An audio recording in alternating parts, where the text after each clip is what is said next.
આવવાનું કે સુશીલ પ્રભુ સાંજે આવવાનું સાંજે રોકાવાનું કે અમને કીધું તમે સાંભળો આવશે લેટ થોડા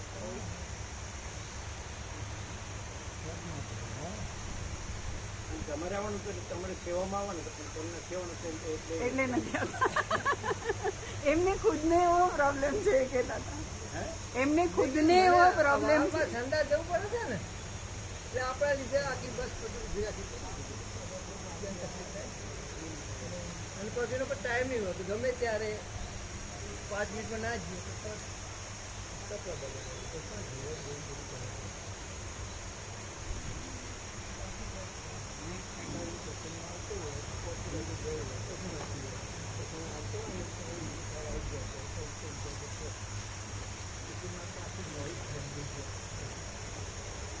તો હાલના આવી ગયું કે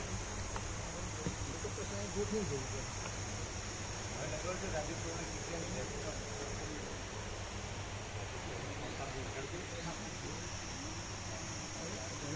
એને સારું લગાડ્યું કે નહીં એમ કહેવાનું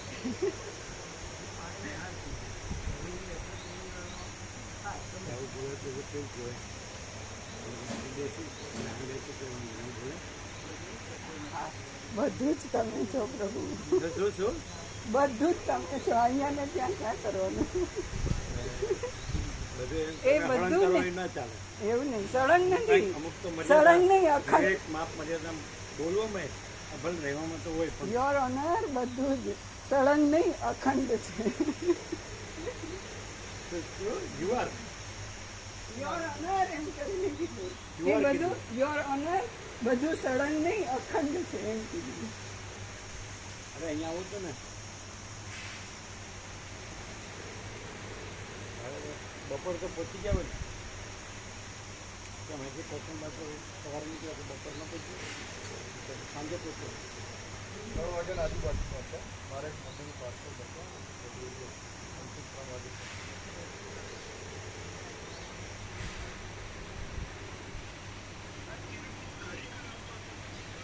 એક મિનિટ દાઢી પછી કરાવજો. તમારા ભાઈલાને સારું લગાડ્યું કે નહીં? હલો, તમારા ભાઈલાને સારું લગાડ્યું કે નહીં?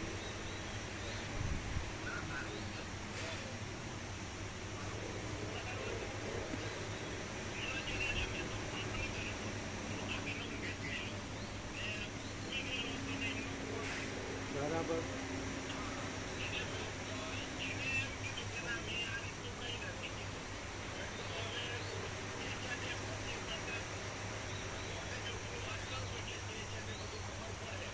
ના ના એમ કહેવાય કે ના સુશીલ પ્રભુને એના સાધુ છે જે કમલેશ પ્રભુ એ બે સાચું ન બોલે.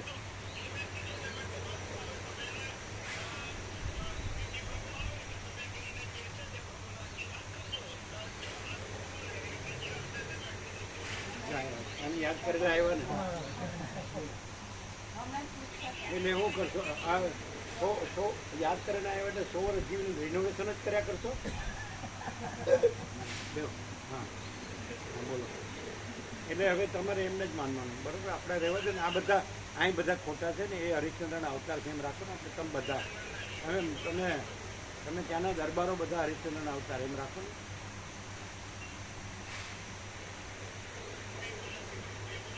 તો પછી એને કહી દીધું કે હું એવું બોલ્યો જ નથી, પતી ગયું ને.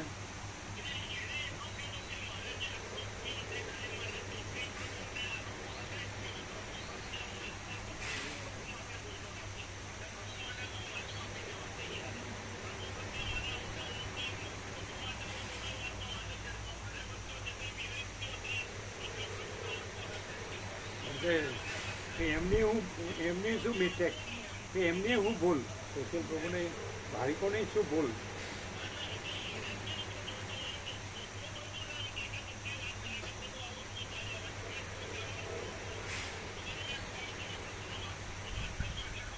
એ તો ફોન ઉપાડતા જ નતા ને 55 ફોને ઉપાડતા નતા.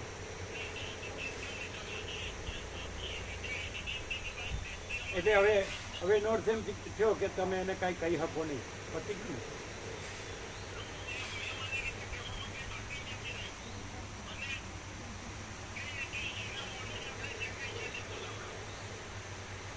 ને એ હરિશ્ચંદ્ર અવતાર એ હરિશ્ચંદ્ર સાંભળો એ હરિશ્ચંદ્રના અવતાર હોય તો પછી આપણે કાંઈ નથી.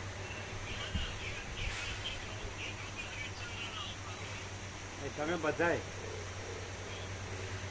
ઓમ ઓમ ઓમ એ કે મેં એવું કાંઈ કીધું જ નથી.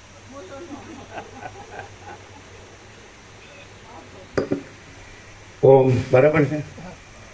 પરમ ચિદાકાશ, પરમ જ્યોતિ, અખંડ જ્યોતિ, અનંત, પૂર્ણ, પરમ ચિદાકાશ, પરમ શાંતિ, स्वयं सिद्ध, स्वयं प्रकाश, स्वयं पूर्ण, स्वस्वरूप, यही सब कुछ है, इसके सिवा कुछ नहीं है.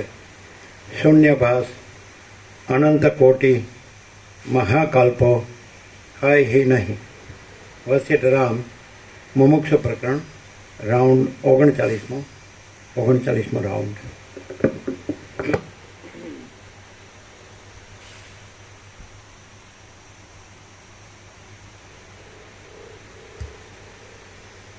એમ કીધું હું કઈ બોલ્યો જ નથી.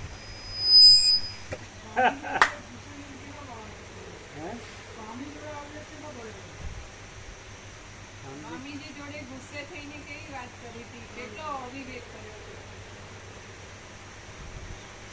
ના હરિશ્ચંદ્ર ના હતા. ચાલો. આદ્ય પરબ્રહ્મ સદગુરુ દેવ કી જય. ઓમ શ્રી પરમાત્મને નમઃ. સદગ્રંથોમાં શિરોમણી શ્રી યોગ વાસિષ્ઠ મહારામાયણ મુમુક્ષુ પ્રકરણ પાના નંબર 105 સર્ગ 18મો ગ્રંથના ગુણ. આ 18મા સર્ગમાં આ ગ્રંથના મુખ્ય ગુણો ફળોની સાથે કહેવામાં આવશે અને ઉપમાઓમાં કયા અંશો ગ્રહણ કરવા તે પણ કહેવામાં આવશે. વશિષ્ઠ બોલ્યા, જેમ સારું બીજ વાવવામાં આવ્યું હોય તો તેમાંથી સારું ફળ અવશ્ય ઉત્પન્ન થાય છે, તેમ આ સંહિતાને વાંચવાથી અવશ્ય જ્ઞાન ઉત્પન્ન થાય છે. માણસે રચેલું શાસ્ત્ર પણ જો યુક્તિઓથી તત્વનો નિર્ણય કરાવતું હોય તો તેને ગ્રહણ કરવું, અને ઋષિએ રચેલું શાસ્ત્ર પણ જો તેવી રીતે નિર્ણય કરાવતું ન હોય તો તેને તજી દેવું. બુદ્ધિમાન પુરુષે તો ન્યાયને અનુસરતી પદ્ધતિ જ પકડવી જોઈએ. બાળકનું વચન પણ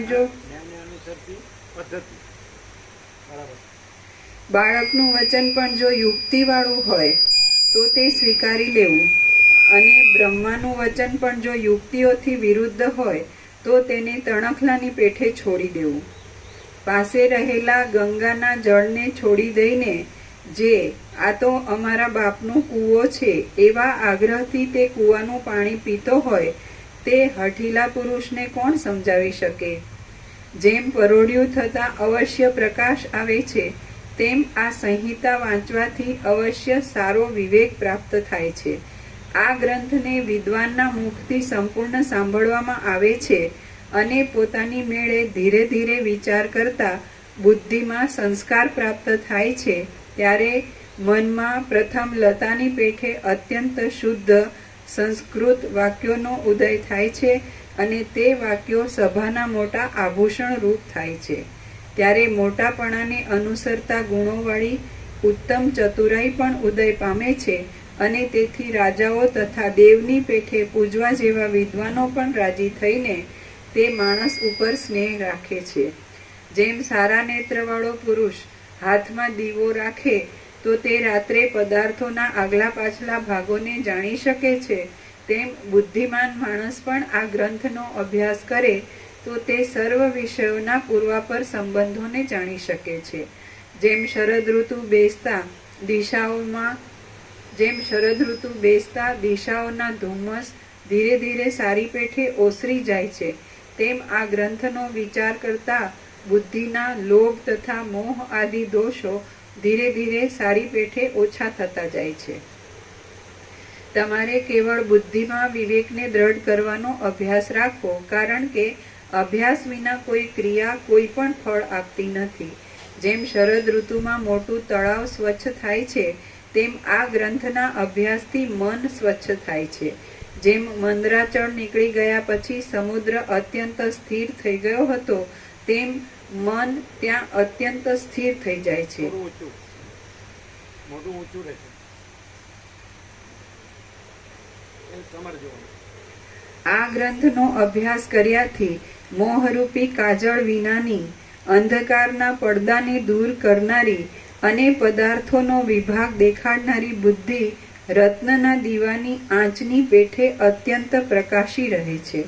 બાણો જેમ કવચવાળા મનુષ્યના મર્મ સ્થળોને કાપી શકતા નથી, તેમ દીનતા અને દારિદ્ર્ય આદિ દોષોથી ભરેલા વિચારો જગતનું મિથ્યાત્વ સમજનારા માણસોના ચિત્તોને ભેદી શકતા નથી.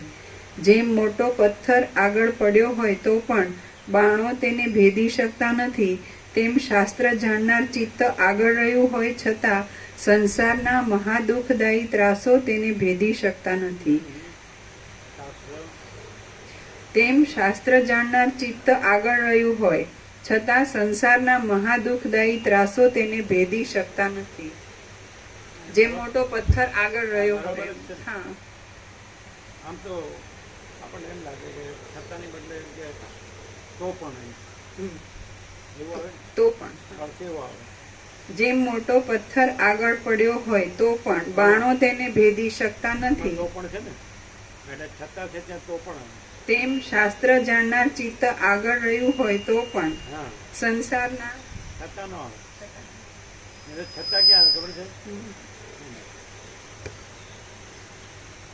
એ નેગેટિવ હોય ને તો આવે, છતાં એ એને ભેદે છે, તો પણ તેને ભેદી શકતા નથી એવું આવે.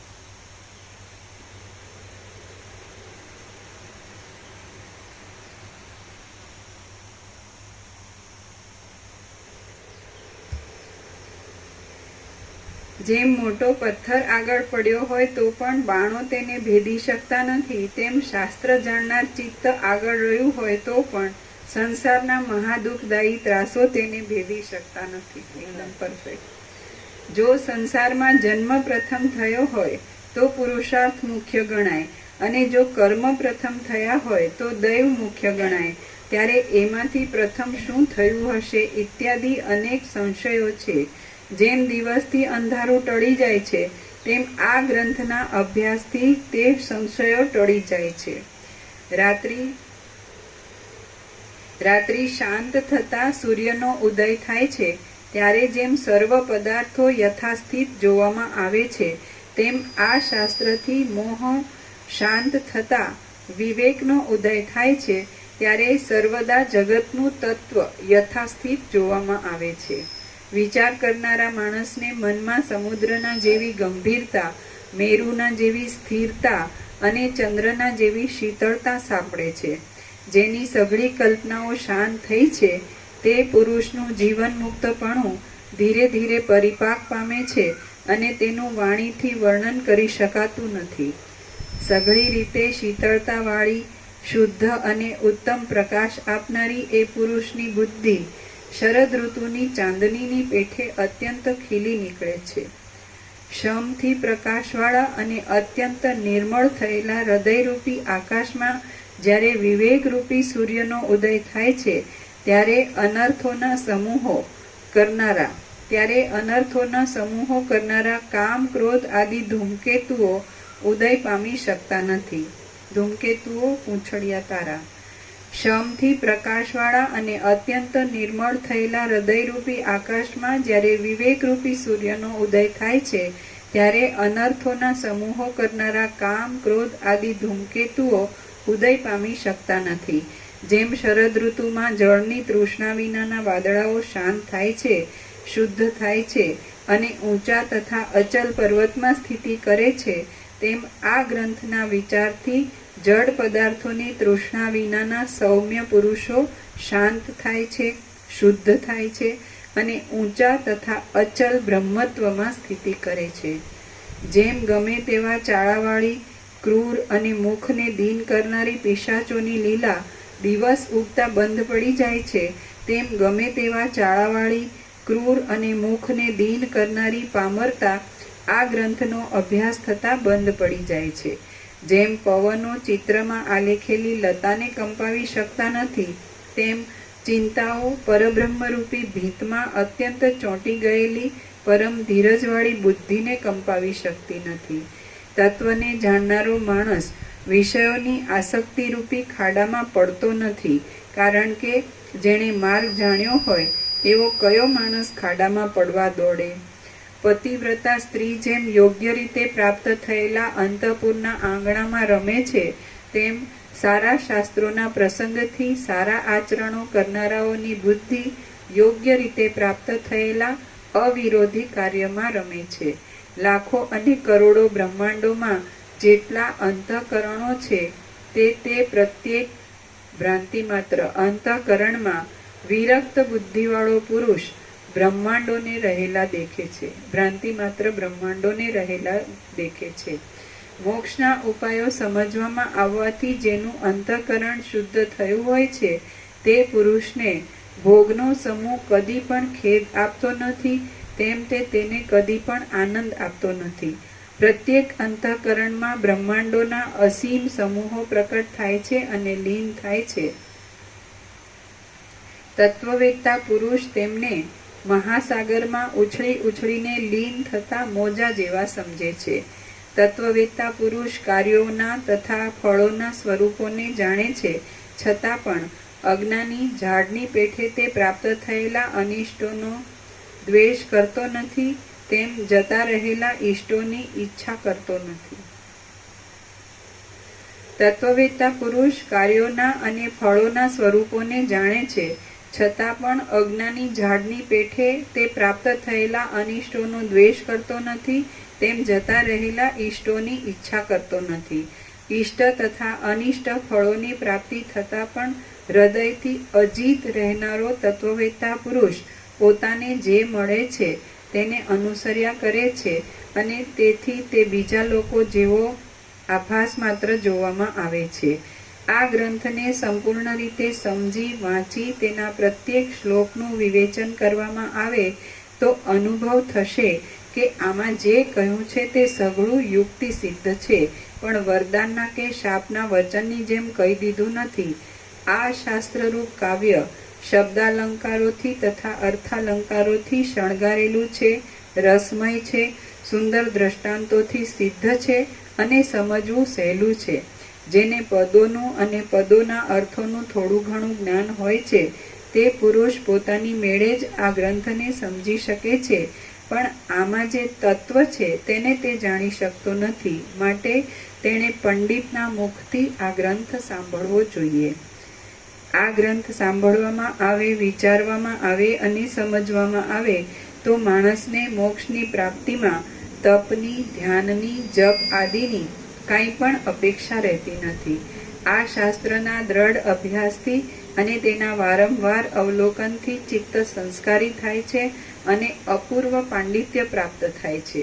જેમ સૂર્યનો ઉદય થતાં પ્રયત્ન વિના જ પિશાચ પોતાની મેળે શાંત થાય છે, તેમ આ ગ્રંથનો અભ્યાસ થતાં હું અને જગત એવા પ્રકારનો દ્રષ્ટા તથા દ્રશ્યરૂપી પ્રબળ પિશાચ પણ પ્રયત્ન વગર પોતાની મેળે જ શાંત થાય છે.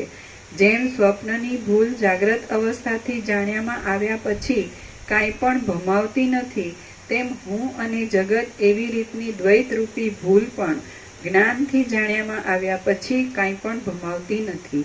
તે તો એમને એમ શાંત જ થઈ જાય છે. જેમ સંકલ્પથી ઉઠાવેલા નગરમાં આવ્યાથી પુરુષને હર્ષ કે શોક બાદ કરતા નથી, તેમ આ જગતરૂપી ભ્રમ જાણવામાં આવ્યાથી પુરુષને હર્ષ કે શોક બાદ કરતા નથી. જેમ સર્પના ચિત્રને ચિત્રરૂપે જાણવાથી તે સર્પ ભય આપનાર થતો નથી, તેમ જગતરૂપી સર્પને યથાર્થ રૂપે જાણ્યા પછી તે સુખ કે દુઃખને આપનાર થતો નથી. જેમ જાણવાથી ચિત્રના સર્પનું સર્પપણું એમને એમ નષ્ટ થઈ જાય છે, તેમ અધિષ્ઠાનને, કલ્પિતના આધારરૂપ બ્રહ્મને, તેમ અધિષ્ઠાનને જાણવાથી સંસારનું સંસારપણું એમને એમ નષ્ટ થઈ જાય છે. ફૂલને કે પાંદડાને વીંખી નાખવામાં થોડોક પરિશ્રમ પડે છે, પણ તેટલો થોડો પરિશ્રમ પણ અધિષ્ઠાનરૂપ બ્રહ્મને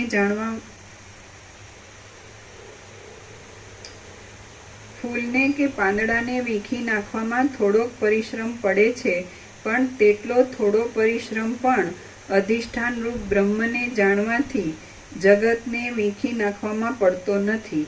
ફૂલને કે પાંદડાને મસળવામાં હાથ ચલાવવા પડે છે, પણ સંસારને મસળવામાં તો કેવળ બુદ્ધિને જ રોકવાનું કામ છે.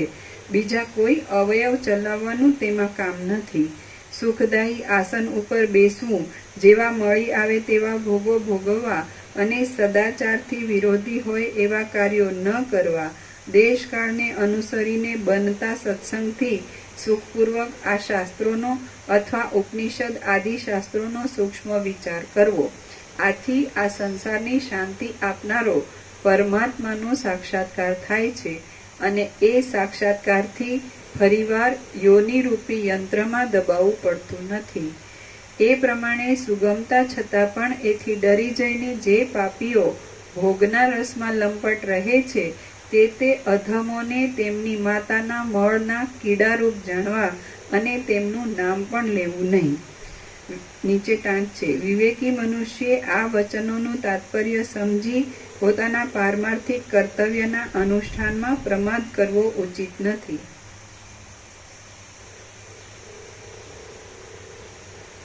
હે રામ, હવે હું અત્યંત શુદ્ધ બુદ્ધિવાળાઓના પ્રાણરૂપ અને જ્ઞાનનો વિસ્તાર કરનારું આ શાસ્ત્ર કહું છું, તે તમે સાંભળો. પ્રથમ એ શાસ્ત્ર કઈ રીતે સાંભળવું અને કઈ રીતે તથા કઈ પરિભાષાથી, શાસ્ત્રના અસાધારણ સંકેતથી તેને વિચારવું તે હું કહું છું, તમે તે સાંભળો. જોવામાં આવેલા પદાર્થથી અનુભવમાં નહીં આવેલા પદાર્થને જે સમજાવવામાં આવે છે તેને વિદ્વાનો દ્રષ્ટાંત કહે છે. તે દ્રષ્ટાંતથી બોધમાં કેટલીક સુગમતા પડે છે. હે રામ, જેમ રાતે દીવા વિના ઘરમાં રાચરચીલાની ખબર પડતી નથી, તેમ દ્રષ્ટાંત વિના અપૂર્વ વિષયનો યથાર્થ બોધ થતો નથી. હે કકુસ્થ વંશજ, હું તમને અહીં જે દ્રષ્ટાંતોથી સમજાવીશ તે દ્રષ્ટાંતોને તમારે ઉત્પન્ન થયેલા અને તેમ હોવાથી ખોટા સમજવા. એ દ્રષ્ટાંતોથી તમારે જ્ઞેય જે બ્રહ્મ છે તેને જ નિત્ય અને સત્ય સમજવું. એક પરબ્રહ્મ વિના બીજા જે કાંઈ ઉપમાનો અને ઉપમેયો છે તે સઘળા સ્પષ્ટ રીતે કોઈના કાર્યરૂપ છે અને કોઈના કારણરૂપ છે. ઉપમાનો એટલે જેમની ઉપમા આપીએ તે, અને ઉપમેયો એટલે જેમને ઉપમા આપીએ તે. એ દ્રષ્ટાંતોથી તમારે જ્ઞેય જે બ્રહ્મ છે તેને જ નિત્ય અને સત્ય સમજવું. એક પરબ્રહ્મ વિના બીજા જે કાંઈ ઉપમાનો અને ઉપમેયો છે તે સઘળા સ્પષ્ટ રીતે કોઈના કાર્યરૂપ છે અને કોઈના કારણરૂપ છે. બ્રહ્મના ઉપદેશમાં તમને જે દ્રષ્ટાંત કહેવામાં આવે તેમાંથી એક અંશની સરખાઈ લેવી, પણ સઘળા અંશોની સરખાઈ મેળવવાનો આગ્રહ રાખવો નહીં. તમને અહીં બ્રહ્મ તત્વ સમજાવવા માટે જે દ્રષ્ટાંત આપવામાં આવે તે દ્રષ્ટાંતને તમારે જગતની અંદરનું જ અને સ્વપ્ન સંબંધી પદાર્થ જેવું જ સમજવું. આ પ્રમાણે પરિભાષા જાણી રાખવાથી નિરાકાર બ્રહ્મમાં સાકાર દ્રષ્ટાંત કેમ લાગુ પડે એવી મૂર્ખ લોકોની તાર્કિક શંકાઓને અવકાશ જ રહેશે નહીં. તર્કશાસ્ત્રમાં અસિદ્ધ અને વિરુદ્ધ આદિ જે દોષો કહેલા છે તે ઉપર ચોટ રાખીને બીજા લોકો કદાચ દ્રષ્ટાંતોમાં દૂષણ આપે તો પણ જગત સ્વપ્ન જેવું જ છે, માટે કશું દૂષણ લાગુ પડશે નહીં. કેટલાયક તાર્કિક લોકો કહે છે કે જાગ્રત અને સ્વપ્નને સરખા કેમ ગણાય, પણ વાસ્તવિક રીતે વિચારીએ તો જેમ સ્વપ્ન પૂર્વકાળમાં કે અપરકાળમાં રહેતું નથી અને વર્તમાન કાળમાં પણ અનિર્વચનીય રૂપે રહે છે, તેમ જાગ્રત પણ પૂર્વકાળમાં કે અપરકાળમાં રહેતું નથી અને વર્તમાન કાળમાં પણ અનિર્વચનીય રૂપે રહે છે. એ વાત વિદ્વાનોથી માંડીને તે બાળક સુધી સર્વમાં અનુભવ સિદ્ધ છે. આથી જેમ જાગ્રતની કલ્પનાઓ સ્વપ્નમાં કેટલું કામ કરે છે, તેમ ધ્યાન, વરદાન, શાપ અને ઔષધાદિ સ્વપ્નની કલ્પનાઓ પણ કોઈ સમયે જાગ્રતમાં ફળ દેતી જોવામાં આવે છે. જગતની સ્થિતિ જ એવી છે, માટે જાગ્રતને સ્વપ્નના દ્રષ્ટાંતો અપાય છે તે યથાર્થ જ છે. મોક્ષના ઉપાયરૂપ ગ્રંથો કરનારાઓએ બીજા પણ જે ગ્રંથો કરેલા છે તે ગ્રંથોમાં પણ સાધ્ય એવા બ્રહ્મના સ્વરૂપને સમજાવવા માટે જે દ્રષ્ટાંતો આપ્યા છે તેમાં પણ તેવી જ વ્યવસ્થા રાખવામાં આવી છે. વેદમાં અને શાસ્ત્રમાં જગતનું સ્વપ્ન સમાનપણું સમજાવવામાં આવે છે, પણ તે સમજીને વાત કરી બીજાને ગળે ઉતરાવવું તે તુરત બની શકે એમ નથી, કારણ કે પોતે સમજવા કરતાં બીજાને સમજાવવામાં વાણીનો ક્રમ સારી રીતે ગોઠવવો પડે છે.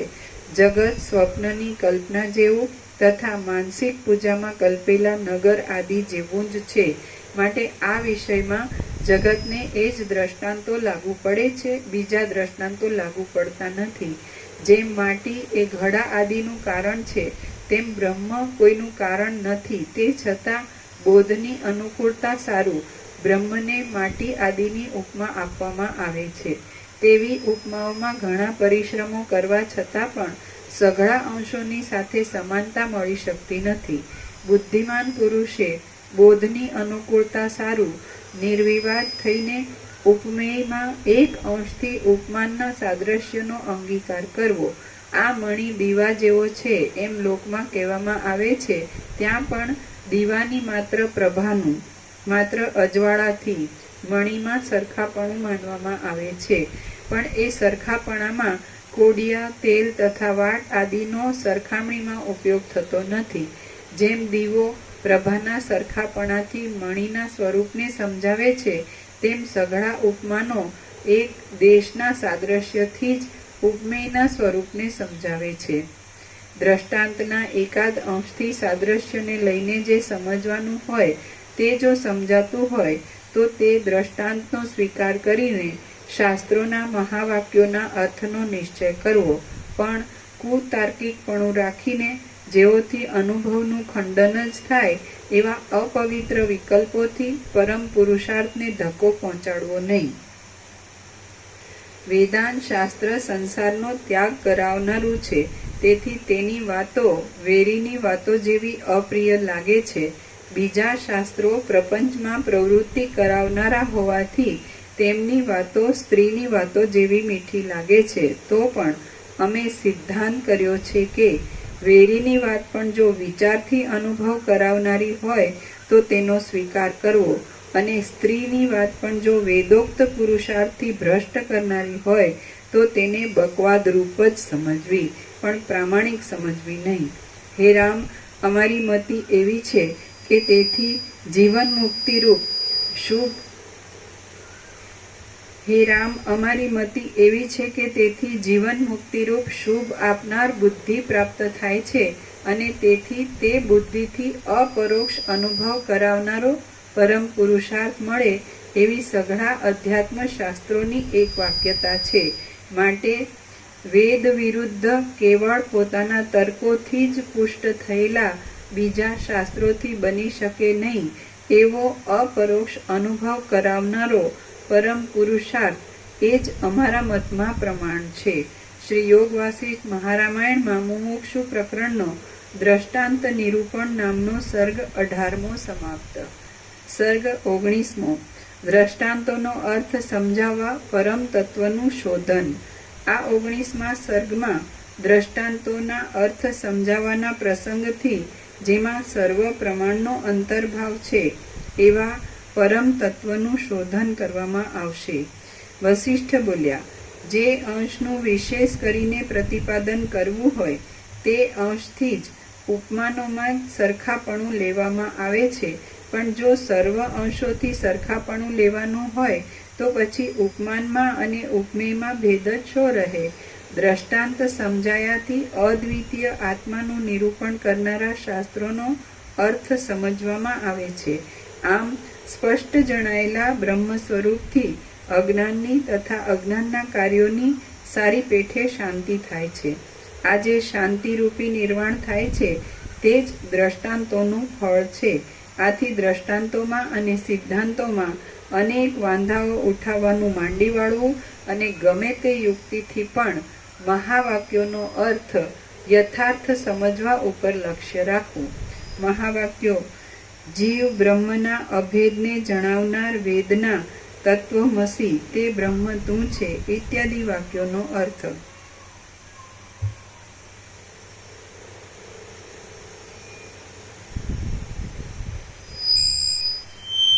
આથી દ્રષ્ટાંતોમાં અને સિદ્ધાંતોમાં અનેક વાંધાઓ ઉઠાવવાનું માંડી વાળવું અને ગમે તે યુક્તિથી પણ મહાવાક્યોનો અર્થ યથાર્થ સમજવા ઉપર લક્ષ્ય રાખવું. શાંતિ જ પરમ કલ્યાણ રૂપ છે, માટે તેને સિદ્ધ કરવામાં યત્ન રાખો. શાંતિ જ પરમ કલ્યાણ રૂપ છે, માટે તેને સિદ્ધ કરવામાં યત્ન રાખો.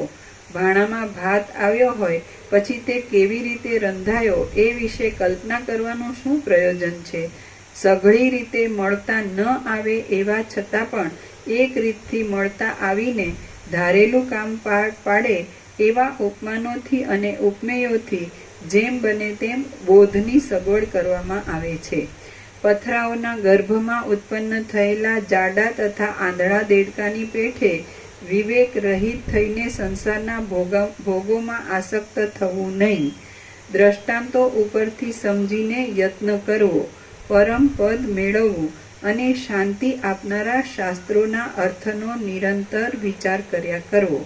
જ્યાં સુધી ચિત્તમાં પુનરાવૃત્તિથી રહિત એવી સાતમી ભૂમિકા નામની શાંતિરૂપ વિશ્રાંતિ સારી રીતે ન મળે ત્યાં સુધી સમજુ પુરુષે પ્રત્યેક અવકાશમાં ગુરુની સેવા આદિ ધર્મો તથા તેઓમાં ઉપયોગી સાધનો સંપાદન કરવા અને શાસ્ત્રોના વચનોથી સૌજન્યથી બુદ્ધિથી તથા તત્વવેત્તાઓના સમાગમથી વિચાર કર્યા કરવો. સાતમી ભૂમિકામાં વિશ્રાંતિ પામેલા અને સંસારરૂપી સમુદ્રમાંથી પાર ઉતરેલા ગૃહસ્થ કે સંન્યાસીને આ લોકમાં કે પરલોકમાં કરેલા કર્મોનું ફળ થતું નથી. તેમ કર્મો નહીં કરવાથી તેને કશો દોષ લાગતો નથી. એ પુરુષ તો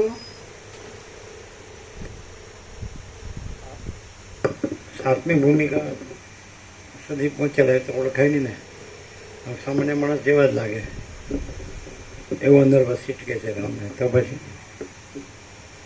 સાતમી ભૂમિકા એટલે તો શુભેચ્છા સુવિચારણા ધનુમાંસા સત્વપતિ હે, અવસાન શક્તિ પદાર્થા ભાવીની તુર્યાગાને તુર્યાચિતા. એ તો કેવી રીતે ખબર પડે? એટલે એ સામાન્ય માણસ જેવા જ લાગે. એટલે એ ખબર પડે તો એને સેવાની ખબર પડે ને કે હા બરાબર, આનો લાભ લઈને આપણે પણ એ જેમ પરમપદ રહ્યા છે એમ આપણે પરમપદ રહીએ. એ સંપૂર્ણ ભ્રાંતિ રહી શુદ્ધ સ્વરૂપ રહ્યા છે એમ આપણે પણ સંપૂર્ણ ભ્રાંતિ રહી શુદ્ધ સ્વરૂપ રહીએ. એ તો હવે અજ્ઞાનીને તો ખબર જ ન જ પડે. એ ભાઈ જે દ્રશ્યની ભ્રાંતિ હોય, દ્રષ્ટાના દ્રશ્ય, હું આ જીવ છું ને જગત છે ને આ હું મારું છે ને દેખાદેખી ચર્ચા ચર્ચી હોય, ચંચળતા ભ્રાંતિ હોય, ભૌતિકતા વિલાસિતા બધું હોય, એ તો કેવી રીતે ખબર પડે? તો ખબર ના પડે. એટલે વાંચ્યો એટલે સાંભળે ને બોલે, પણ ઓળખી શકે તો પોતે જ ન રહેવો. જો પરમપદ ન ઓળખી શકે તો પોતે જ પરમપદ ન રહે, બીજાનું કામ ઓળખો. બીજામાં પરમપદ ઓળખે તો પોતામાં જ પરમપદ ન ઓળખે, બીજાની શું જરૂર છે? પણ એ તો ભ્રાંતિમાં તો એ શક્ય જ નથી. પછી એવું થાય કે આવા વસિત પ્રકાશથી સરળ શ્રવણથી એને ઉઘાડ થતો જાય, આ સત છે ને અસત છે એ બધો વિવેક થતો જાય, એવું બને. આ ચિદાકાશ છે ને આ ચિદાભાસ છે, બિંબ પ્રતિબિંબની જેમ, તો એને ખ્યાલ આવે એવું બને.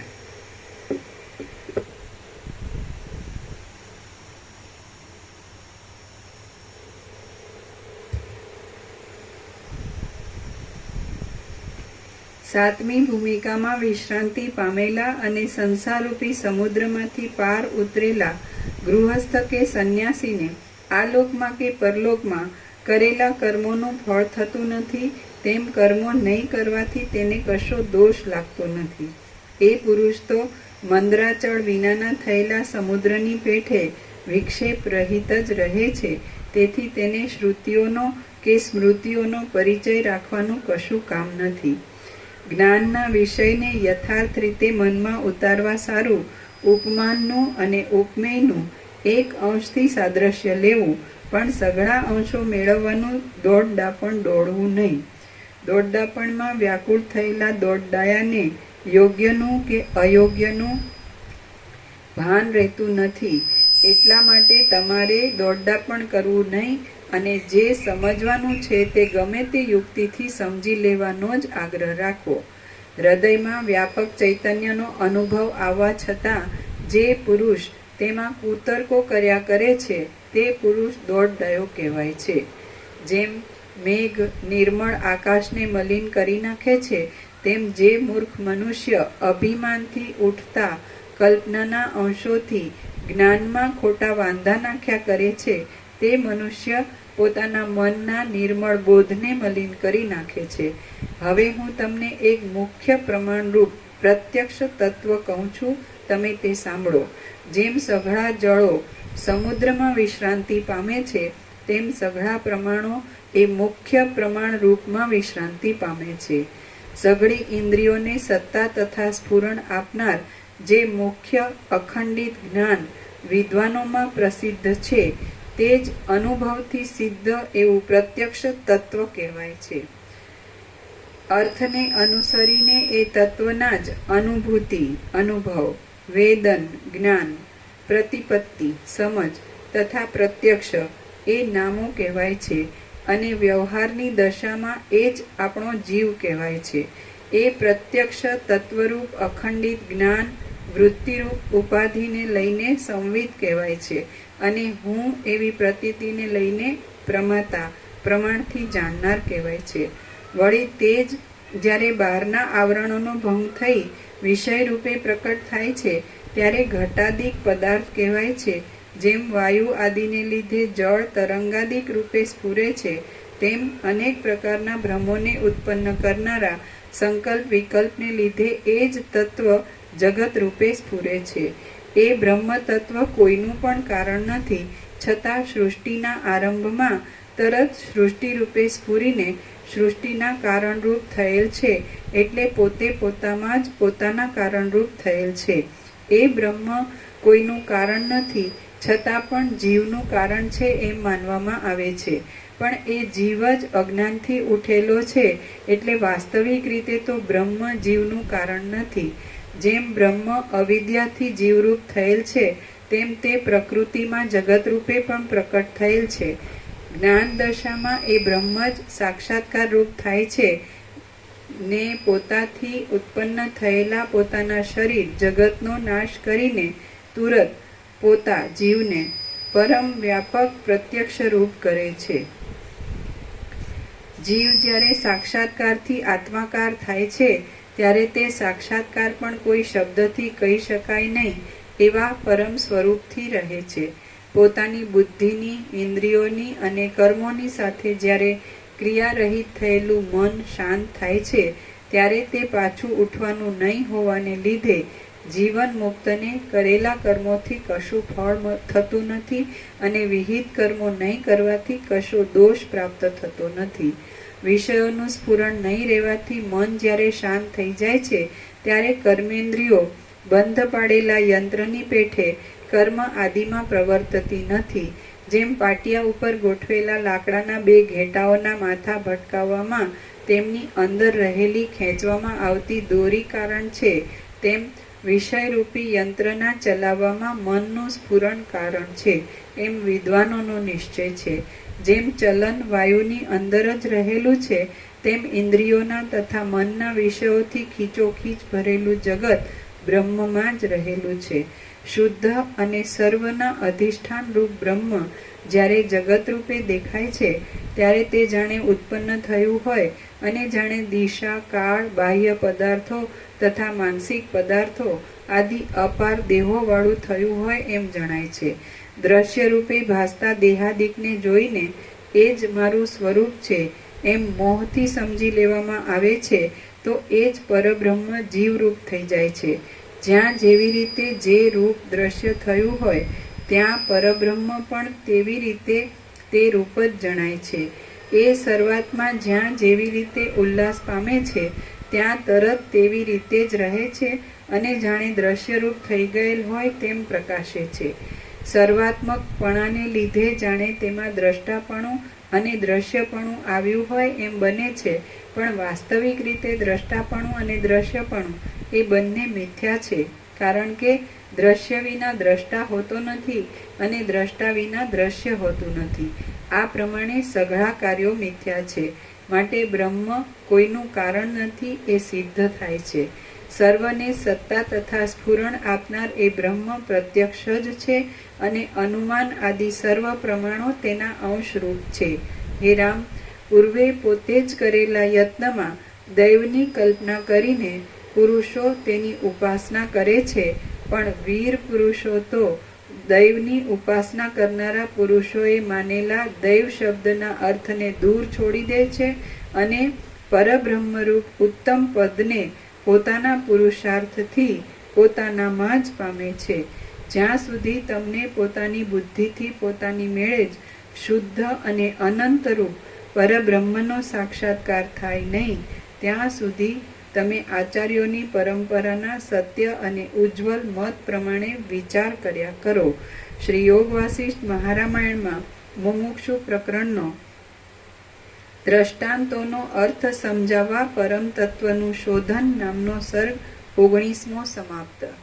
સર્ગ 20મો બુદ્ધિના પ્રકાર અને મહાપુરુષના લક્ષણ. એટલે આટલું બધું કર્યા વગર સીધું એમ જાણે કે આમ અનંત નિરાકાર પરબ્રહ્મ આકાશ પ્રકાશ, એટલે અનંત નિરાકાર પરબ્રહ્મ આકાશ તો આ જ છે અને પોતે જ છે, પરબ્રહ્મ છે. તો પછી એમાં શું વાંધો?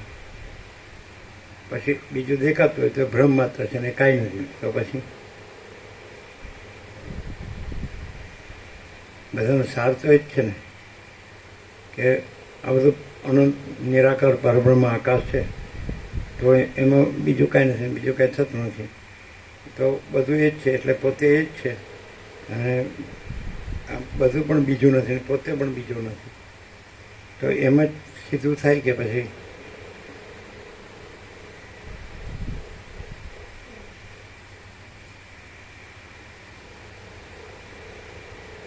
એટલે ઘણી જાતના ભ્રમો બધા હોય, એટલે બધું ઘણી જાતનું એ ભ્રમો નથી, એ ભ્રમ નથી, એ ભ્રમ નથી એમ સાંભળવું પડે.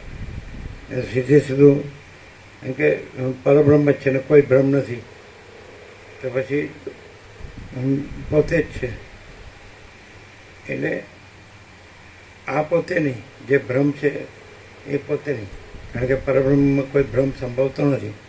તો જ્યાં ભ્રમ નથી ત્યાં પરબ્રહ્મ પોતે જ છે, પોતે જ પરબ્રહ્મ છે. આ જગત ભ્રમ નથી, જીવ ભ્રમ નથી અને પરબ્રહ્મ છે. તો વારંવાર એ બતાવવામાં આવે, એ કહેવામાં જ આવે. પછી એવું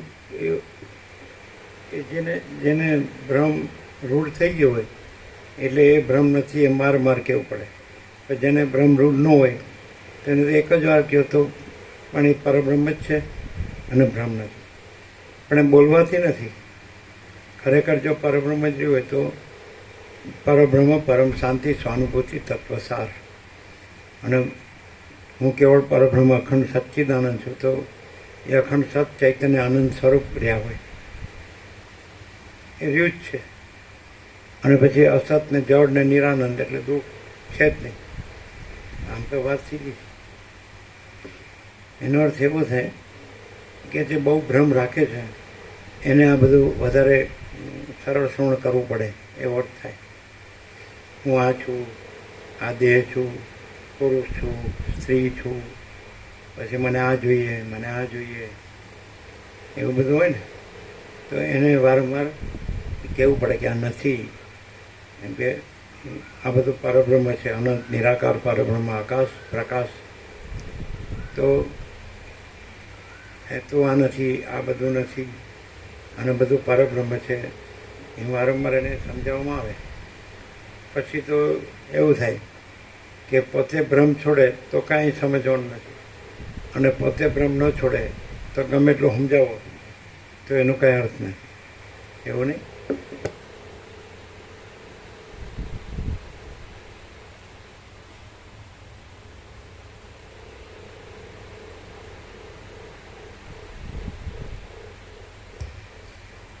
સર્ગ 20મો. પોતે પરબ્રહ્મ તો છે જ, એમાં કાંઈ કરવાનું નથી, કંઈ થતું નથી, પણ એમાં કોઈ ભ્રમ છે જ નહીં. એટલે હવે આવું શબ્દોથી બોલે ખાલી તો એક પરબ્રહ્મ ન કહેવાય, પણ પરમ શાંતિ હોય અને કોઈ ભ્રાંતિ ન હોય તો એ પરબ્રહ્મ કહેવાય. શાંતિ ન હોય અને કે હું પરબ્રહ્મ છું, બધું પરબ્રહ્મ છે, પણ શાંતિ ન હોય ને એટલે ભ્રાંતિ હોય, ચંચળતા ભ્રાંતિ હોય, શાંતિનો, તો એ બોલવાનો કોઈ અર્થ નથી. અને પરમ શાંતિ હોય તો બોલવાની જરૂર નથી કે બધું પરબ્રહ્મ છે, કે પોતે પરબ્રહ્મ છે, હું પરબ્રહ્મ, એ કંઈ બોલવાની જરૂર નથી. પરમ શાંતિ મેઇન છે. પરમ શાંતિ છે તો બધું જ છે, અને શાંતિ નથી તો પછી એ કાંઈ નથી. શાંતિ હૈ સબ કુછ હૈ, શાંતિ નહીં કુછ નહીં. એટલે બોલે તો બધા બોલે. પુસ્તકીય પોપટીયું જ્ઞાન તો બધાને હોય, પણ શાંતિ કોઈ ન હોય. મારે આ જોઈએ, મારે આ જોઈએ, અભાવ માટેની ઈચ્છા પૂરી થાય નહીં, બધી અંદર ભ્રાંતિ, ચંચળતા ભ્રાંતિ હોય. તો એમાં ખરેખર પરબ્રહ્મ રહ્યું છે તો એમાં કોઈ ચંચળતા ભ્રાંતિ નથી, એમાં કોઈ અભાવ અને કોઈ ઈચ્છા નથી. એ તો સદા આનંદપૂર્ણ જ છે ને.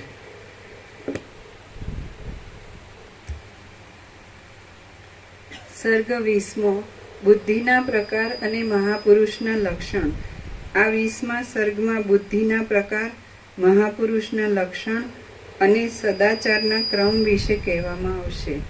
વશિષ્ઠ બોલ્યા, પુરુષાર્થ કરીને મહાત્માઓના સમાગમથી તથા યુક્તિ આદિથી પોતાની બુદ્ધિને વધારવી અને તે પછી મહાપુરુષોના શમ આદિ ગુણોને સંપાદન કરીને પોતાનામાં મહાપુરુષપણું મેળવવું. આ જગતમાં જે પુરુષની પાસે જે ગુણ અધિક હોય તેની પાસેથી તે ગુણ શીખીને વિચાર શક્તિને વધારવી. હે રામ, શમ આદિ જે ગુણવાનપણું છે તે જ મહાપુરુષપણું છે. યથાર્થ જ્ઞાન વિના એ મહાપુરુષપણું કોઈ રીતે સિદ્ધ થતું નથી. જેમ પૃથ્વીમાં રહેલા અને અંદર ફળ હોવાથી વખાણવા યોગ્ય એવા નવા અંકુરો વૃષ્ટિથી વૃદ્ધિ પામે છે, તેમ સત્પુરુષોમાં રહેલા અને અંદર ફળ હોવાથી વખાણવા યોગ્ય એવા શમ આદિ ગુણો જ્ઞાનથી વૃદ્ધિ પામે છે. જેમ ઘણા અન્નોવાળા યજ્ઞોથી ધાન્યોને વધારનારી ઉત્તમ વૃષ્ટિ વધે છે, તેમ શમ આદિ ગુણોથી ઉત્તમ જ્ઞાન વધે છે. જેમ કમળોથી તળાવને શોભા મળે છે અને તળાવથી કમળોને શોભા મળે છે, તેમ જ્ઞાનથી શમ આદિ ગુણો શોભે છે અને શમ આદિ ગુણોથી જ્ઞાન શોભે છે. સદાચારથી જ્ઞાનની વૃદ્ધિ થાય છે અને જ્ઞાનથી સદાચારની વૃદ્ધિ થાય છે. એટલે જ્ઞાન અને સદાચાર એ બંને પરસ્પરને વધારનાર છે. બુદ્ધિમાન પુરુષે શમ અને સૂક્ષ્મ બુદ્ધિ આદિથી દ્રઢ થયેલા પુરુષાર્થના ક્રમ વડે જ્ઞાનનો અને સદાચારનો અભ્યાસ કરવો.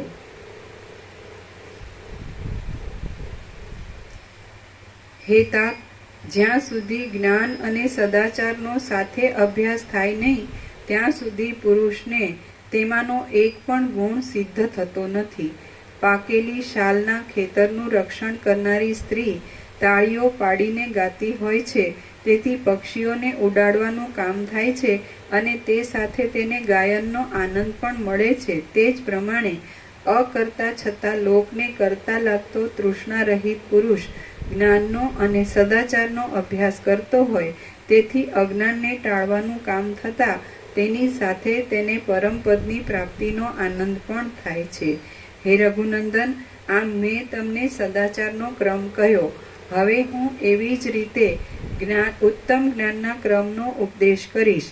બુદ્ધિમાન પુરુષે યશને વધારનારું, આયુષ્યમાં સુખ આપનારું અને પરમ પુરુષાર્થરૂપ ફળને આપનારું આ ઉત્તમ શાસ્ત્ર યથાર્થ કહેનારા તત્વવેત્તાના મુખથી સાંભળવું. જેમ મેલું પાણી કતકની નિર્મળીના ફળની, જેમ મેલું પાણી કતકની રજના સંબંધથી આપોઆપ જ નિર્મળ થઈ જાય છે, તેમ તમે પણ નિર્મળ બુદ્ધિથી આ શાસ્ત્રનું શ્રવણ કરીને પોતાની મેળે જ પરમપદને પ્રાપ્ત થશો. સાધનોની સંપત્તિ મેળવીને મનન કરનારા પુરુષનું મન આ જાણવા યોગ્ય વસ્તુને જાણ્યા પછી પરમ પદને ઈચ્છતું ન હોય તો પણ પરવશ થઈને તે પરમ પદને પામે છે. કેમ કે અજ્ઞાનનો તથા તેના કાર્યોનો નાશ કરીને જાગ્રત થયેલી એ અખંડિત ઉત્તમ વસ્તુ જ્ઞાનને આધીન હોવાથી મનને કદી પણ ત્યજતી નથી.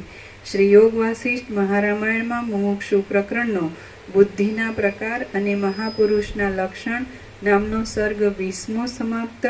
મુમુક્ષુ પ્રકરણ સમાપ્ત.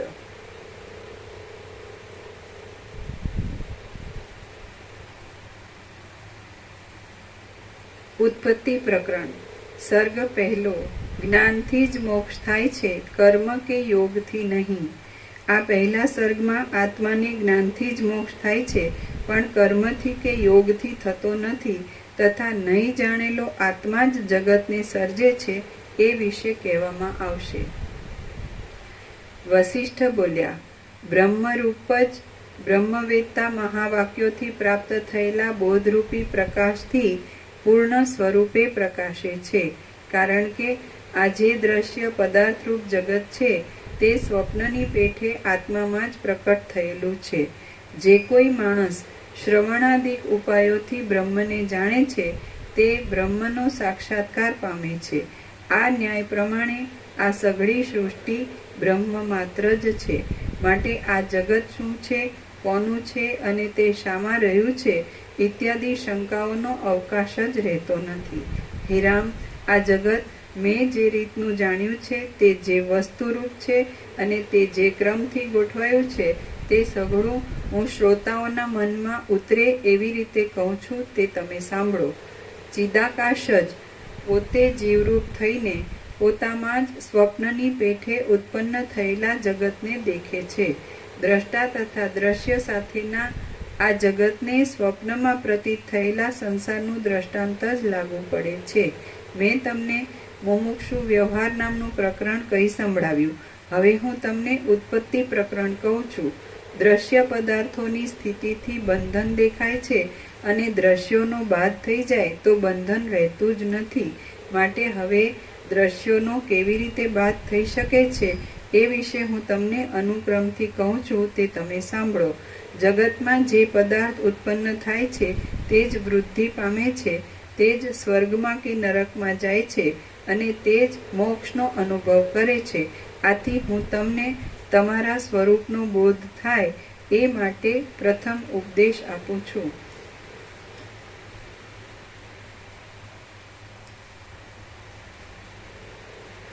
ઉત્પત્તિ આદિ સંબંધો સંસારની કોટીમાં છે, આત્માની કોટીમાં નથી.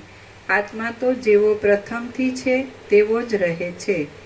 હે રાઘવ, હું પ્રથમ તમને આ પ્રકરણનો સંક્ષેપથી અર્થ કહું છું તે તમે સાંભળો. પછી તમારી ઈચ્છા પ્રમાણે હું તે વિસ્તારથી કહીશ. જેમ સ્વપ્ન સુષુપ્તિમાં લય પામે છે તેમ આજે સ્થાવર અને જંગમરૂપ સર્વ જગત જોવામાં આવે છે તે પ્રલય કાળમાં લય પામે છે.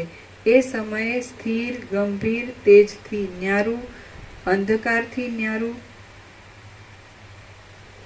વ્યાપક અને નામરૂપ વગરનું કંઈક સદવસ્તુ બાકી રહે છે.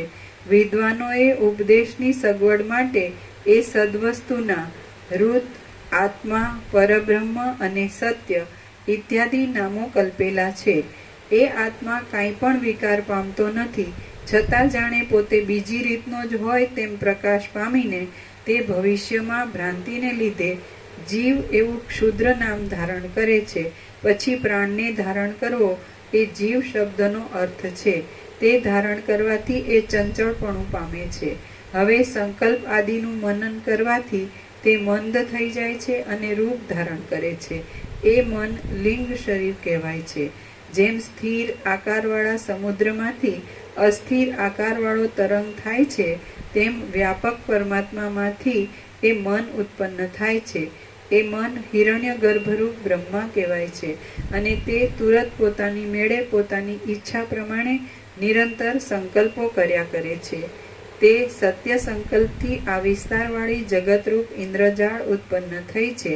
આથી જેમ કડાનો અર્થ સુવર્ણથી જુદો નથી તેમ જગત શબ્દનો અર્થ પરબ્રહ્મથી જુદો નથી. આ અનંત પ્રકારોવાળું જગત સંપૂર્ણ રીતે બ્રહ્મમાં જ રહેલું છે. છતાં જેમ સુવર્ણમાં કડાપણું નથી, તેમ બ્રહ્મમાં જગત રૂપપણું નથી. જેમ ઝાંઝવાના પાણીની નદી સાચી જેવી જણાતી ખોટી ચંચળ લહેરીને ઉત્પન્ન કર્યા કરે છે, તેમ મન સાચી જેવી જણાતી જગત સંબંધી ખોટી અને ચંચળ એવી ઇન્દ્રજાળની શોભાને ઉત્પન્ન કર્યા કરે છે. જે અવિદ્યાને લઈને આ જગતનું ખોટાપણું છે, તે અવિદ્યાના અવિદ્યા, સંસ્કૃતિ, બંધ, માયા, મોહ, મહત અને તમ એવા નામો વિદ્વાનોએ કલ્પ્યા છે. હે ચંદ્રવદન રામ, પ્રથમ હું બંધનું સ્વરૂપ કહું છું, તમે સાંભળો. તે પછી તમે મોક્ષનું સ્વરૂપ જાણી શકશો. દ્રષ્ટા ઉપર દ્રશ્યનો જે પ્રભાવ થાય છે તે જ બંધ કહેવાય છે. દ્રષ્ટા દ્રશ્યના બળથી જ બંધાયેલો છે, અને જો દ્રશ્યનો બાદ થઈ જાય અથવા તે મિથ્યા છે એવું જ્ઞાન થઈ જાય તો દ્રષ્ટા મુક્તિ પામે છે. જગત, તું અને હું ઇત્યાદિ અનાત્મ પદાર્થો દ્રશ્ય કહેવાય છે. જ્યાં સુધી એ દ્રશ્ય હોય છે ત્યાં સુધી મોક્ષ હોતો નથી. આ દ્રશ્ય નથી, આ દ્રશ્ય નથી એવી રીતના વ્યર્થ બકવાદોથી દ્રશ્ય શાંત થતું નથી, કારણ કે એથી આ દ્રશ્ય નથી તો બીજું કંઈક દ્રશ્ય છે એવા સંકલ્પો ઉઠે છે, અને એ બકવાદોથી દ્રશ્યરૂપી રોગ ઉલટો વધે છે. વળી અનેક તર્કો કરવાથી કે તીર્થ નિયમ આદિથી પણ દ્રશ્ય શાંત થતું નથી.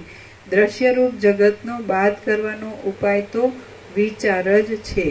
જો જગતરૂપી દ્રશ્ય બ્રહ્મથી જુદું જ સત્તાવાળું હોય તો કોઈને શાંતિ થાય જ નહીં, કારણ કે અસત પદાર્થનો ભાવ સત્તા હોતો નથી અને સત પદાર્થનો અભાવ હોતો નથી.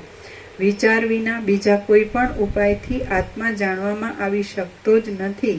તેથી તેની સત્તાથી દ્રશ્ય પદાર્થની સત્તા જુદી નથી. માટે જ્યાં જ્યાં દ્રષ્ટા હોય ત્યાં ત્યાં તેના સૂક્ષ્મ ઉદરમાં પણ ભ્રાંતિથી દ્રશ્યનો ઉદય થાય છે. આથી આ દ્રશ્ય જગત સત્તાથી એવું થતું છે. વિચાર વિના બીજા કોઈ પણ ઉપાયથી આત્મા જાણવામાં આવી શકતો જ નથી. તેની સત્તાથી દ્રશ્ય પદાર્થની સત્તા જુદી સત્તાની, દ્રષ્ટાની સત્તા. દ્રષ્ટાની સત્તા.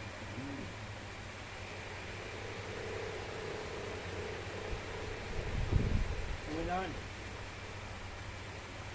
તેની જોવાથી તો શું અર્થ થાય?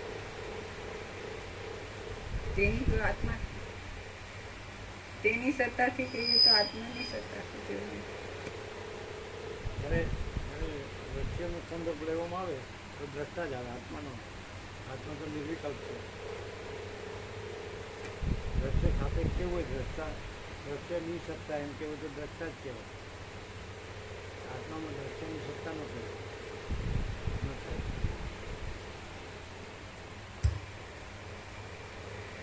વિચાર વિના બીજા કોઈ પણ ઉપાયથી આત્મા જાણવામાં આવી શકતો જ નથી. દ્રષ્ટાની સત્તાથી દ્રશ્ય પદાર્થની સત્તા જુદી નથી. માટે જ્યાં જ્યાં દ્રષ્ટા હોય ત્યાં ત્યાં તેના સૂક્ષ્મ ઉદરમાં પણ દ્રષ્ટા શબ્દ દ્રષ્ટા છે. હા. દ્રષ્ટાની સત્તાથી દ્રશ્ય પદાર્થની સત્તા જુદી નથી. માટે જ્યાં જ્યાં દ્રષ્ટા હોય ત્યાં ત્યાં તેના સૂક્ષ્મ ઉદરમાં પણ ભ્રાંતિથી દ્રશ્યનો ઉદય થાય છે.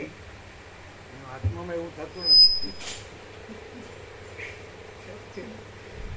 આથી આ દ્રશ્ય જગત આત્માથી જીવાત્મા વાળું છે, અને મેં તેને તપથી, ધ્યાનથી તથા જપથી છોડી દીધું છે એમ સમજવું એ તો કાંજીથી તૃપ્તિ થયા જેવું છે.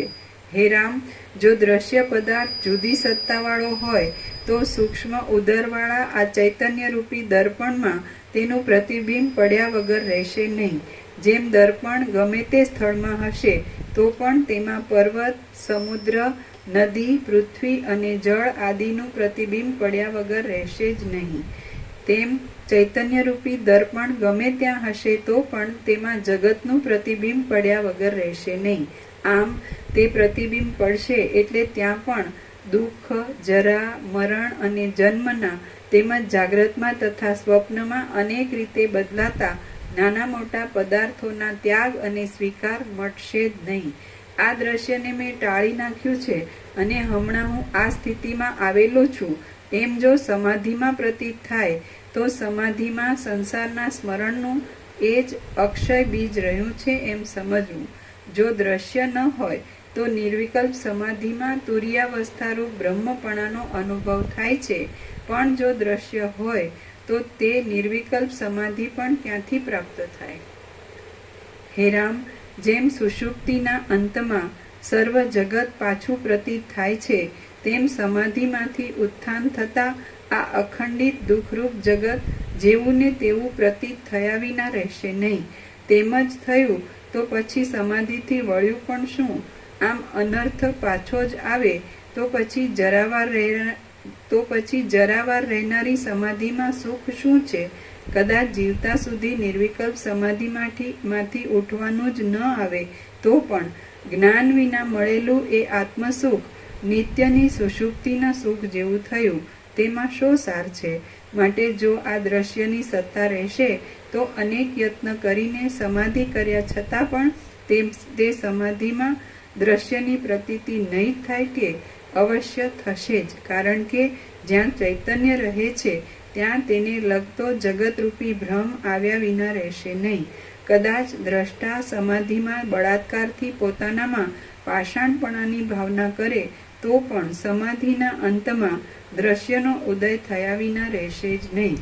એવી સમાધિઓને સ્થિર રાખવાની આશા રાખવી એ પણ ખોટી છે, કારણ કે પાષાણપણા જેવી નિર્વિકલ્પ સમાધિઓ કોઈને પણ સર્વદા સ્થિર રહેતી નથી એવો સર્વનો અનુભવ છે. કદાચ એ પાષાણપણા જેવી સમાધિઓ જામી જાય તો પણ તે શાંત ચૈતન્ય રૂપ સ્વતઃ સિદ્ધ અને અવિનાશી એવા મોક્ષ પદને પામતી નથી. આથી જો આ દ્રશ્ય પરબ્રહ્મથી જુદી સત્તાવાળું હોય તો તે કદી પણ શાંત થાય નહીં. તપથી, જપથી અને ધ્યાનથી દ્રશ્યની શાંતિ થશે એ તો મૂર્ખાઓની કલ્પના છે. જેમ કમળ કાકડીના ગર્ભમાં કમલિનીના બીજરૂપ સૂક્ષ્મ તંતુ રહે છે, તેમ દ્રષ્ટામાં પણ દ્રશ્ય પદાર્થ બીજ રૂપે રહે છે. જેમ પદાર્થોમાં રસ છે, તલ આદિમાં તેલ છે અને પુષ્પોમાં સુગંધ છે, તેમ દ્રષ્ટામાં દ્રશ્યનો અનુભવ સર્વદા હોય છે જ. જેમ કપૂર આદિ પદાર્થોને ગમે ત્યાં રાખવામાં આવ્યા હોય તો પણ તેમની સુગંધનો ઉદય થયા વિના રહેતો નથી, તેમ ચૈતન્યરૂપ આત્માને સમાધિમાં રાખવામાં આવ્યો હોય તો પણ તેના ઉદરમાં જગતનો ઉદય થયા વિના રહેતો નથી. તમારા નાના હૃદયમાં પણ મોટા મોટા સ્વપ્નો, સંકલ્પો અને મનોરાજ્યો રહ્યા છે એ તમારા અનુભવથી સિદ્ધ છે. તે જ પ્રમાણે ચૈતન્યના સૂક્ષ્મ ઉદરમાં પણ સઘળું દ્રશ્ય રહેલું છે. જેમ ચિત્તની કલ્પનામાં રહેલો પિશાચ બાળકને દુઃખી કર્યા વિના રહે જ નહીં, તેમ સર્વદા વળગેલી આ દ્રશ્યરૂપી ચૂડેલ દ્રષ્ટાને દુઃખી કર્યા વિના રહે જ નહીં. જેમ બીજની અંદર રહેલો અંકુર દેશકાળ પ્રાપ્ત થતાં પોતાના દેહને પ્રકાશિત કરે છે, તેમ દ્રષ્ટામાં રહેલું દ્રશ્ય પણ દેશકાળ પ્રાપ્ત થતાં પોતાના દેહને પ્રકાશિત કરે છે. જેમ બીજ આદિ પદાર્થના સૂક્ષ્મ ગર્ભની અંદર અંકુર આદિ વિચિત્ર કાર્યો રચવાની અવિનાશી શક્તિ સર્વદા રહી છે, તેમ ચૈતન્યરૂપ આત્માના ઉદરમાં પણ સ્વભાવરૂપ જગતની સ્થિતિ સર્વદા રહી છે. શ્રી યોગ વાસિષ્ઠ મહારામાયણમાં ઉત્પત્તિ પ્રકરણનો બંધ હેતુ વર્ણન નામનો સર્ગ પહેલો સમાપ્ત. ઓમ ઓમ ઓમ. પ્રસાદ આપીએ.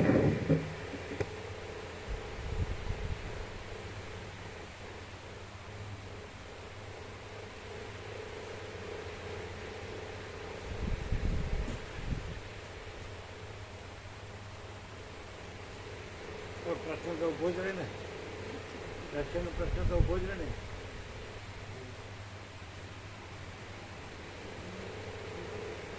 ચૈતન્ય હોય ત્યાં દ્રશ્ય હોય તો પ્રશ્ન ઉભો જ રહે.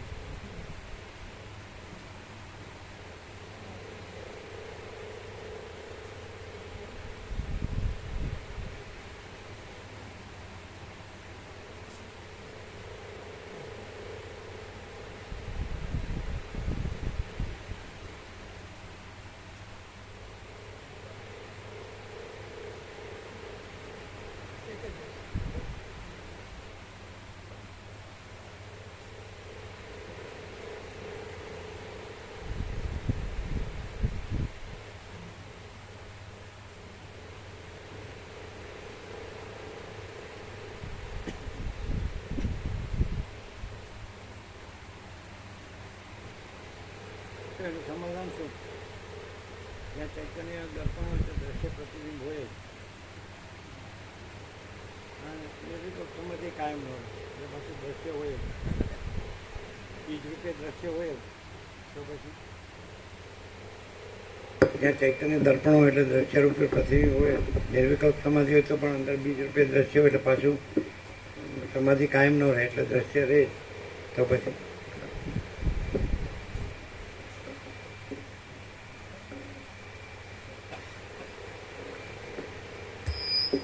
આ ગ્રંથમાં એવું કીધું કે ઉત્પત્તિ અમે કહીએ છીએ પણ છે નહીં એવું કહેવા માટે દ્રષ્ટાંતથી કીધું. પણ પ્રભુના પ્રકાશથી અત્યાર સુધીમાં અમે એવું સાંભળ્યું છે કે ચૈતન્ય એટલું પ્યોર એન્ડ શ્યોર છે કે એમાં જે દ્રષ્ટા કીધો કે જેના ઉદરમાં દ્રશ્યની બીજની સંભાવના છે એવું પણ નથી. એટલે દ્રષ્ટા દ્રશ્ય વિનાનું પ્યોર એન્ડ શ્યોર ચૈતન્ય એ પરમ ચિદાકાશ પરમ જ્યોતિ અખંડ જ્યોતિ પ્રભુ સ્વયં સહજ સંપૂર્ણ.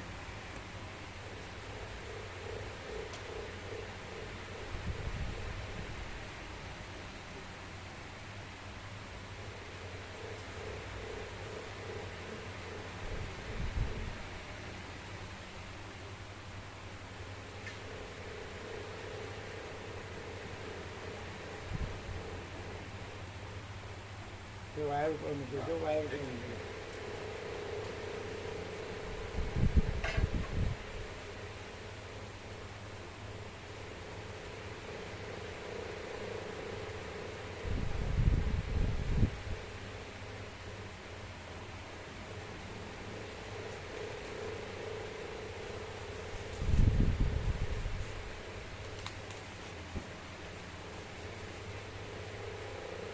તમે લીધો પ્રસાદ?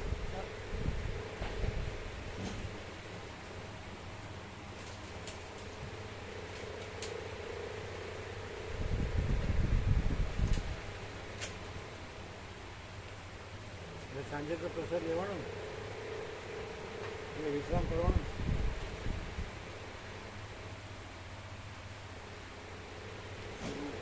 મારા મામા ખરા ને બચપુરાથી ગોવામાં ગોવા ના બે આવવાનું છે. ક્યાં ગયો હતો? બચપુરાવાળા મારા મામા ના નાના ભાઈ ગઈ વખત આવું હતું પણ જગ્યા નથી. એ કોણ છે? અહીંયા જયશંકર આવું આવડ્યું ગઈ વખત આવ્યા હતા. શું નામ છે? જયશંકર ક્યારે આવ્યો હતો? ગઈ વખત આવું હતું પણ જગ્યા નથી એને કોઈ ના પાડે. ગઈ વખત આવ્યા હતા અહીંયા આપણે રામનું હનુમાન જયંતિના ખાસ આવતા નહીં. અહીં ખાસ નહીં પણ માળીઓ આવતી હોય એ દિવસથી સંતોષ માળીને આવતો ગોવા મામાના ઘેરથી મારી શિક્ષિકા હતો એ એમની બેન બે હતો એ આવતો. એ તો ઓળખીએ છીએ. બદપુરા એ તો ઓળખીએ છીએ. હા એ આવતા હોય. એના ચિરંજીવને જોયેલો છે. હા નાનો હતો ત્યાં. એ ભાઈને અમે ઓળખતા નતા. એ કોટ વખત હનુમાન જયંતિ આવ્યા હતા ખાસ નહીં આવતો. આમ સ્વભાવ કેવો છે? સારું સરળ સરળ તો તમારે જવાબદારી લેવી પડે. અમારી જવાબદારી લેવી. તો ચંચળ નહીં જય શાંતિ. જવાબદારી તમારી. કેટલા છે?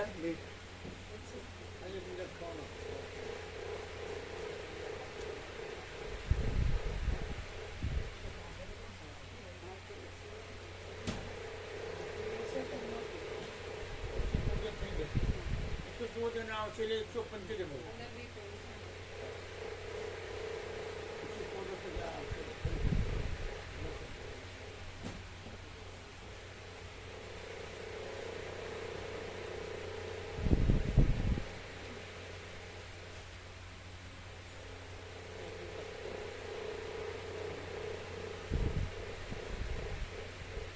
અને આ છે એથી 75.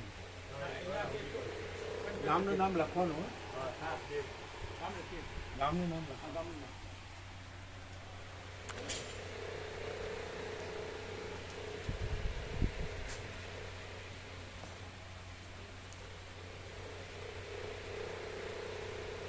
દ્રશ્ય ભ્રાંતિઓને દ્રશ્ય ભ્રાંતિ લાગે જ નહીં. દ્રશ્ય સાચું જ લાગે.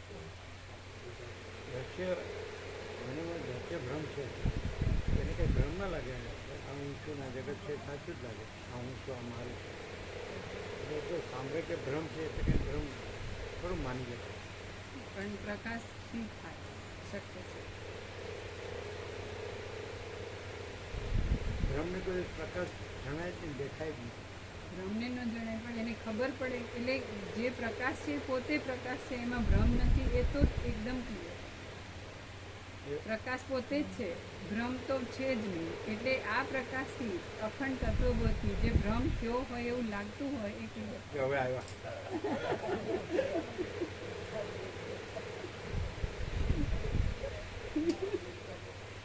સાક્ષી આવી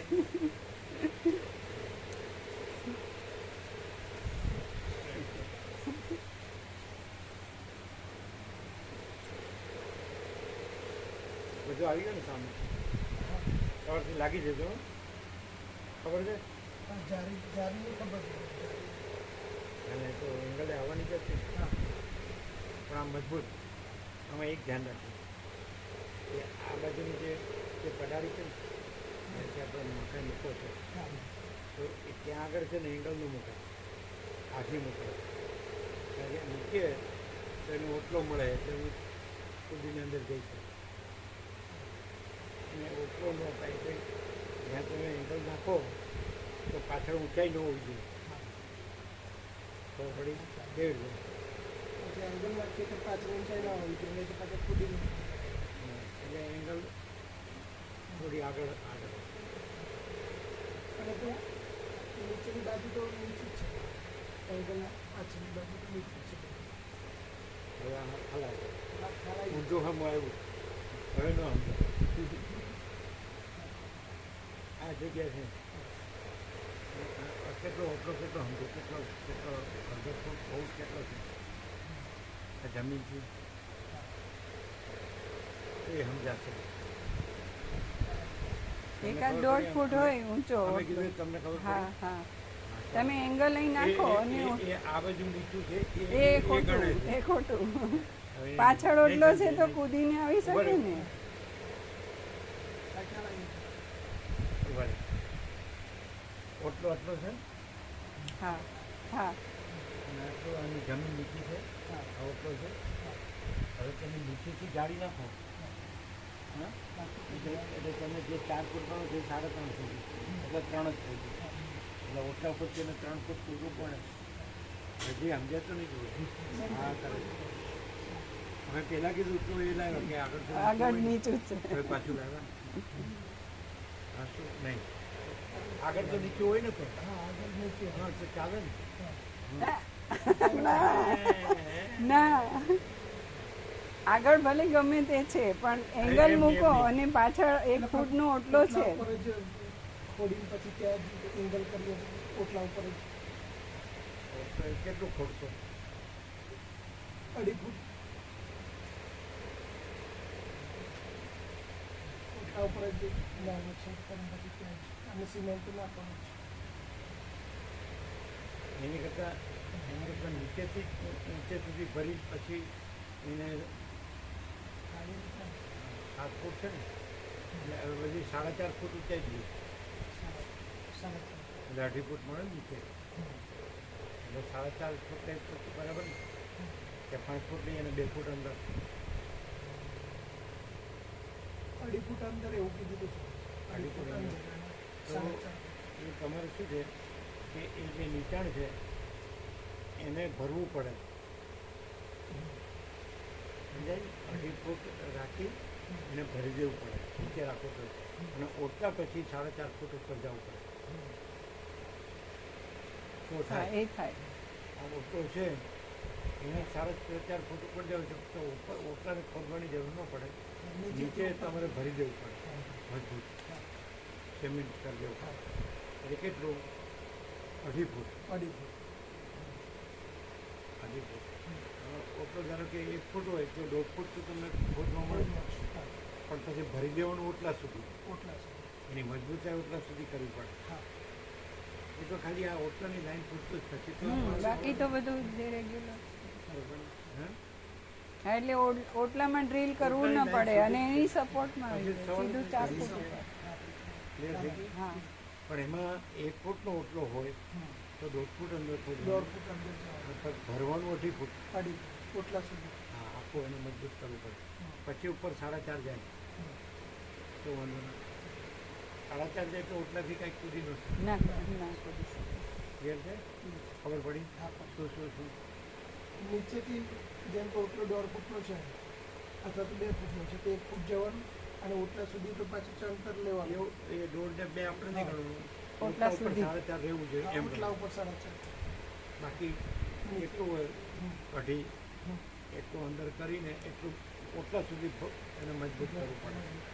અને ઓટલાની લેવલ છે એનાથી ઉપર 4.5 જવું છે તો કૂદી ના શકે. બરાબર? 4.5 મેન ગણવાનું. ઓટલા ઉપર 4.5 રહેવું જોઈએ એ મેન ગણવાનું. એ સમજાય? હા બરાબર. શું ઓટલા જે લેવલ છે ઓટલા ત્યાંથી 4.5 લેવું છે. ફરજિયાત. બરાબર? એ આ લોકોને ખ્યાલ નથી. અમે અત્યારે કીધું એટલે તમારે ખ્યાલ કરવો. એટલે શું છે એને ઓટલાથી તો સહેલું પડે. ચાન્સમાં લેવું કૂદવાનું. એટલે ઓટલા ઉપર 4.5 ગણવાનું. અને ત્યાં સુધીનું ઓટલા સુધીનું ફિટ કરી દેવું ફિટ પડે. કર. ખોદવા મળે એટલું ભલે જેટલું મળે એટલું. 1 ફૂટ મળે તો 1 ફૂટ, 1.5 ફૂટ મળે 1.5 ફૂટ જેટલું. પણ ઉપર એને ઓટલા સુધી સિમેન્ટિંગ કરી દેવું. હાલે નહીં. ક્લિયર?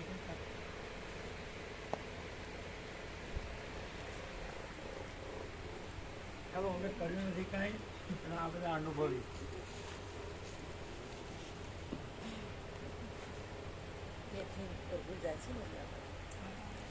અહીંયા ના ઇટ્સ ઓકે.